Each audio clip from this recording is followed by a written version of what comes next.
My name is Claire Dean. I'm a registered dietitian for SD Nutrition Group, and we provide nutrition support for Mare's House. When we're talking about nutrition, we want it to be individualized to each of the members of Mare's House. We meet one-on-one for sessions, and we talk about their past history with food. We set goals together, and we meet on a regular basis to make sure that we're meeting those goals, and we are providing them with nutrition support so that they can be their healthiest selves.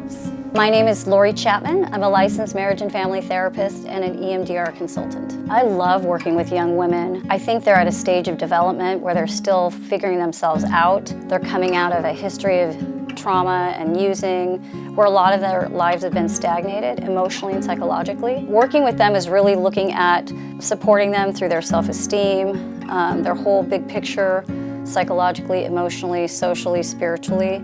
And then we create a plan based on where they want to go with that. I'm also very collaborative in my approach, so I'm making sure that I'm talking with ground staff and we're all on the same page, and the psychiatrist and whatnot. So every young person is different, depending on how much their family's involved. Most of these people have family involvement on one level or another. If they come in for a visit, I always want them to be able to come into a session so we can do an update and talk about any family issues that are pertinent in the moment that need to be addressed. My name is Katie Obrasky. I'm a licensed clinical social worker. Mare's House is unique in that they have a lot of contact with the parents, and they do a lot of education and a lot of boundary work. It parallels the work that I'm doing with the women. You know, I think that they're probably hearing a lot of similar things that the women are, and I think it helps the whole family system kind of take a look at themselves, then that impacts the growth. So the group that I facilitate is a process group. And the idea of that group is that it's fair game for anything the girls want to talk about. So it's an open space for them to support each other, for them to challenge each other.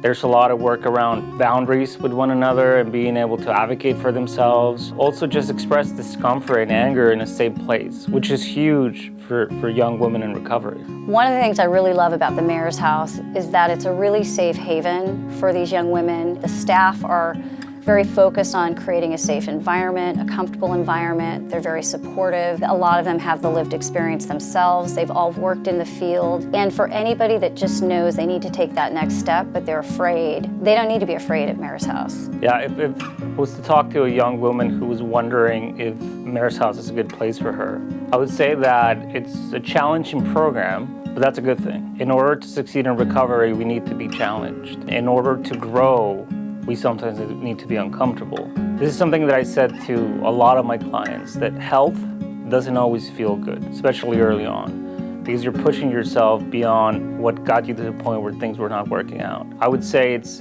a challenge, but it's a great opportunity to grow and heal and have success in sobriety. When we can break through some trauma, that is really moving for me. That is like the most powerful thing for me as a therapist, to help people heal. That's why I do it. And it's not for me, it's what it's my calling, I feel like, to help other people heal. And it's really them doing the work, but I get to be a part of that with them, and that's powerful.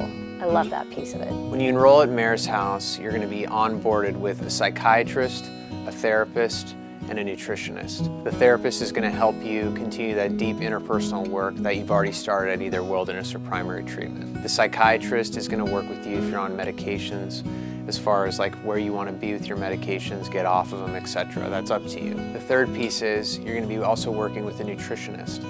If you have a history of eating issues or whatever that looks like, this nutritionist is here to support you.